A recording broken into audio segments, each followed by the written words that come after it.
Hello friends, this is Sneha and welcome back to the channel. इस video में हम लोग देखने वाले इलेक्ट्रोकेमिस्ट्री का कंप्लीट रिवीजन, जिसमें हम 10 मिनट में अपना चैप्टर को कम्प्लीटली रिवाइज कर देंगे। तो विदाउट फर्दर डिले हम स्टार्ट करते हैं चैप्टर को। सबसे पहले हम इलेक्ट्रोकेमिस्ट्री में पढ़ते क्या थे। तो इलेक्ट्रोकेमिस्ट्री में हम दो चीज़ों पे ज़्यादा फोकस रखते हैं, तो इलेक्ट्रोकेमिकल सेल और दूसरा इलेक्ट्रोलाइटिक सेल। इलेक्ट्रोकेमिकल सेल में क्या होता है कि इस सेल में हम केमिकल एनर्जी को कन्वर्ट करते हैं इलेक्ट्रिकल एनर्जी में। यहाँ से हम इलेक्ट्रिसिटी को प्रोड्यूस करते हैं। और इलेक्ट्रोलाइटिक सेल में हम इलेक्ट्रिसिटी का यूज़ करते हैं और उससे केमिकल को प्रोड्यूस करते हैं। तो इन दोनों चीज़ों पर हमें ज़्यादा फोकस रखना।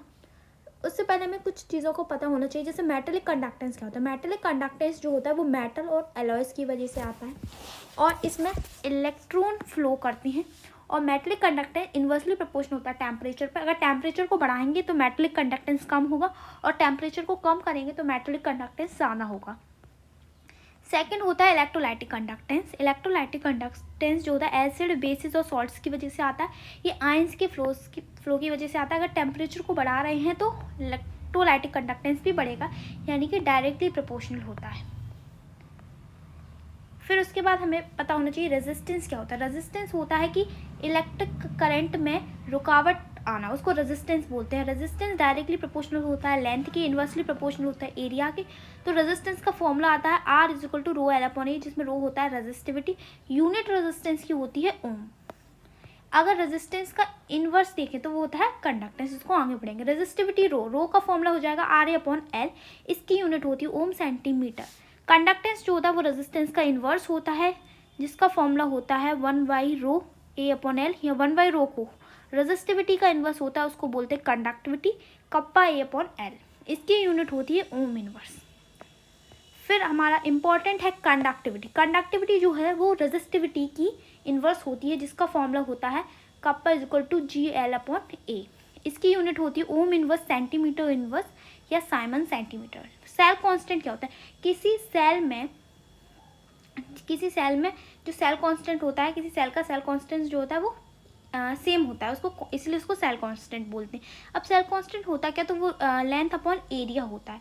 अगर इलेक्ट्रोड्स के बीच की लेंथ को ले लें और इलेक्ट्रोड्स का एरिया ले लें तो उसको हम सेल कांस्टेंट, जिसको G* या फिर X से डिनोट करते हैं, इसकी यूनिट सेंटीमीटर इन्वर्स होती है। फिर होता है कि कंडक्टिविटी और कंडक्टेंस में क्या रिलेशन होता है। तो कंडक्टिविटी होती है वो GL/A होता है। L/A हमने अभी पढ़ा, G* होता है सेल कांस्टेंट। तो सेल कांस्टेंट को हम कंडक्टिविटी अपॉन कंडक्टेंस के फॉर्मूले के में भी लिख सकते हैं। उसके बाद होती है मोलर कंडक्टिविटी। मोलर कंडक्टिविटी जो होती है, एक मोलर इलेक्ट्रोलाइट की जो भी कंडक्टिविटी आती है उसको मोलर कंडक्टिविटी कहते हैं, जिसको λm से डिनोट करते हैं। λm जो होता है वो κ×1000/m, जिसमें m होती है मोलरिटी, ठीक है, मोलरिटी। तो ये इसका फॉर्मूला होता है। फिर है इक्विवेलेंट कंडक्टिविटी। इक्विवेलेंट कंडक्टिविटी होती है एक इक्विवेलेंट इलेक्ट्रोलाइट की जो भी कंडक्टिविटी होती है उसे इक्विवेलेंट कंडक्टिविटी बोलते हैं, κ×1000/n। उसके बाद हम जो चीज़ पढ़ते हैं वो है कॉलराज लॉ। कॉलराज लॉ क्या होता है कि इनफाइनाइट डाइल्यूशन पे जो भी मोलर और इक्विवेलेंट कंडक्टिविटी होती है वीक इलेक्ट्रोलाइट्स की, अगर हम वीक इलेक्ट्रोलाइट्स की देखेंगे, वीक इलेक्ट्रोलाइट जैसे CH3, COOH, NH4OH, इनकी अगर हम मोलर या इक्विवेलेंट कंडक्टिविटी देखते हैं इनफाइनाइट डाइल्यूशन पे, तो वो सम ऑफ कैटाइन λ0 एंड एनाइन λ0 के इक्वल होती है। यानी λ0m x जितने नंबर ऑफ कैटाइन है प्लस y जितने नंबर ऑफ एनाइन है। जैसे इसको हम इस फॉर्म में लिख सकते हैं। अगर हम ग्राफ की बात करें तो स्ट्रॉन्ग इलेक्ट्रोलाइट के लिए λm और कंसंट्रेशन के बीच में इस तरह का ग्राफ बनता है, जहाँ पर ये इंटरसेप्ट को हम λ0m बोलते हैं। y=c+mx, तो यहाँ पर इंटरसेप्ट होगा वो λ0m होगा, जिसे लिमिटिंग मोलर कंडक्टिविटी बोलते हैं। और यहाँ पर इंटरसेप्ट जो होगा वो कांस्टेंट होगा -a। वीक इलेक्ट्रोलाइट के लिए ग्राफ इस प्रकार से बनता है। यहाँ पर हमें इंटरसेप्ट λ0m नहीं मिलता, जिसे निकालने के लिए हम कॉलराज लॉ का यूज़ करते हैं। फिर एप्लीकेशन कॉलराज लॉ के, तो सबसे पहले हम λm निकालते हैं वीक इलेक्ट्रोलाइट के लिए। दूसरा डिग्री ऑफ डिसोसिएशन का, यहाँ पे दो फॉर्मूले हैं आपको याद रखने। फिर डिसोसिएशन कांस्टेंट का फॉर्मूला ये आपको याद रखना। फिर अब बहुत most important effect of dilution. Dilution का मतलब होता है कि वॉल्यूम को इंक्रीज करना, कंसंट्रेशन को डिक्रीज करना। तो जी पर क्या असर पड़ेगा, तो जी तो है वो इंक्रीज होगा क्योंकि मोबिलिटी ऑफ आयन बढ़ रही है।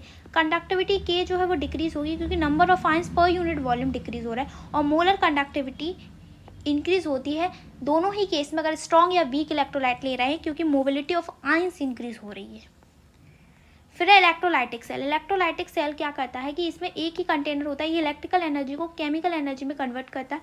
इसमें एक एनोड होता है, एनोड पर ऑक्सीडेशन होता है, कैथोड है उस पर रिडक्शन होता है। ठीक है, ये एनोड है एक पॉजिटिव टर्मिनल होता है और कैथोड जो होता है वो यहाँ पर निगेटिव टर्मिनल होता है। और एनोड पर होता है ऑक्सीडेशन और कैथोड पर होता है रिडक्शन।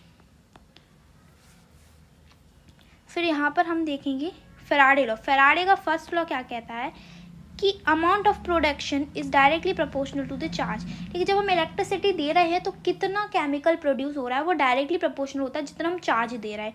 तो W is directly proportional to Q। Q को क्या लिख सकते हैं, करंट इनटू टाइम।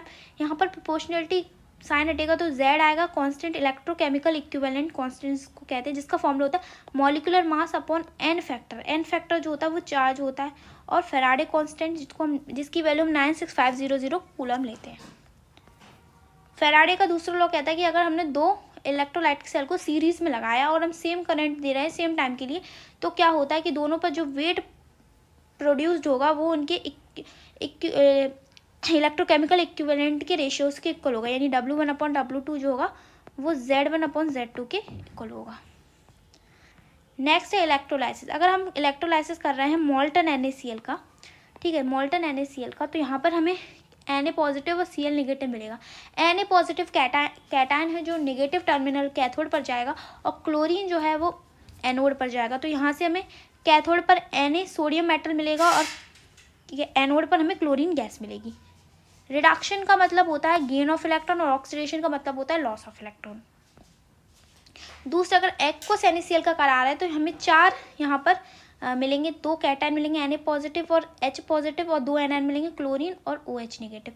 तो Na पॉजिटिव और H पॉजिटिव में Na का रिडक्शन पोटेंशियल नेगेटिव होता है और H पॉजिटिव का रिडक्शन पोटेंशियल 0 होता है। जिसका रिडक्शन पोटेंशियल ज़्यादा होगा वो कैथोड पे जाएगा, तो इस पर हाइड्रोजन जो है वो कैथोड पर जाएगा और H2 गैस मिलेगी।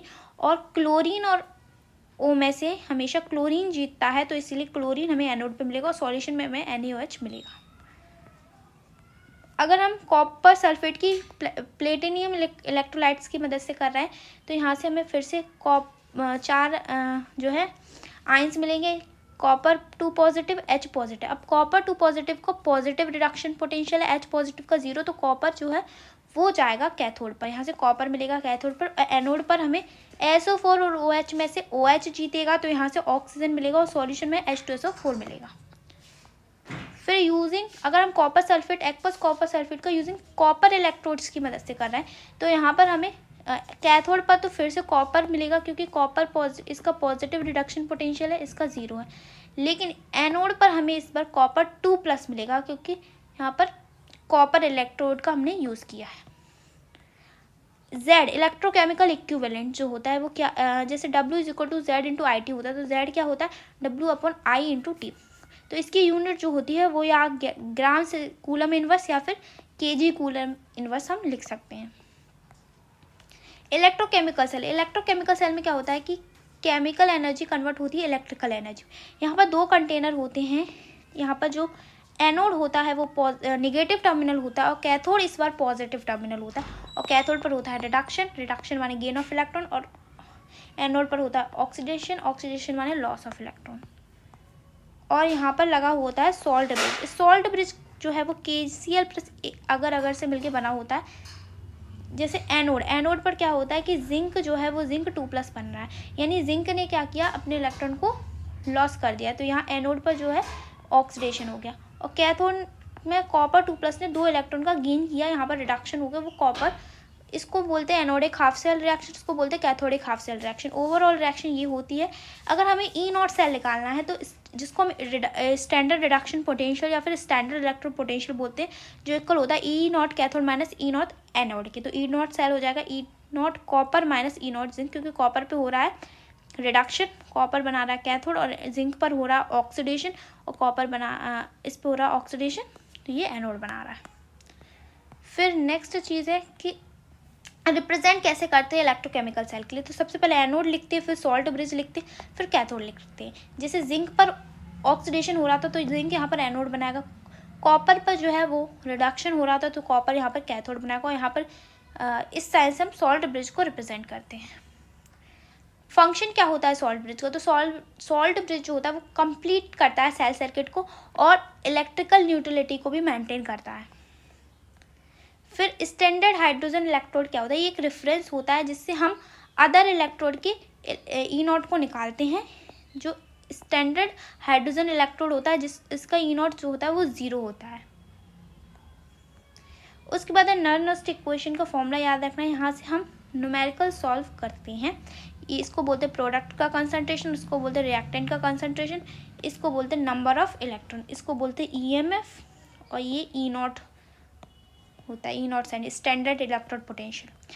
फिर है ईएमएफ अगर हमें निकालना है स्टैंडर्ड हाइड्रोजन इलेक्ट्रोड का, जिसका फॉर्मूला होता है ई 0.0591 और पीएच, जो कि हमें क्वेश्चन में पीएच वैल्यू दी जाएगी। फिर गिब्स एनर्जी का फॉर्मूला होता है, यहाँ पे न्यूमेरिकल पूछा जाता है, delta G not is equal to minus N F E.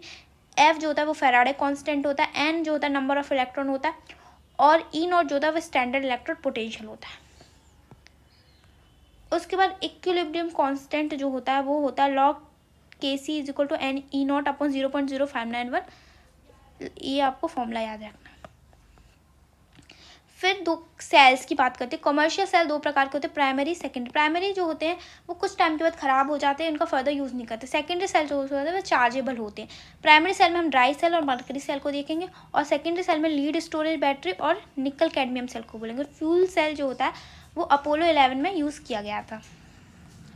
Dry cell या लेक्लांची सेल, इसमें जो है जिंक का बेसल एनोड बनाता है, MnO2 plus carbon powder cathode बनाता है, और इलेक्ट्रोलाइट जो है वो NH4Cl और जिंक क्लोराइड का पेस्ट बनाता है। फिर मरकरी सेल में एनोड होता है जिंक का कंटेनर, कैथोड होता है कार्बन की रोड, और इलेक्ट्रोलाइट होता है KOH plus HgO। Lead storage battery में एनोड होता है PV की रोड और एनोड लीड डाइऑक्साइड, और यहाँ पे इलेक्ट्रोलाइट 38% H2SO4 को यूज़ करते हैं। निकल कैडमियम में एनोड कैडमियम की रॉड होती है, कैथोड NiO2 होता है, इलेक्ट्रोलाइट KOH का पेस्ट होता है।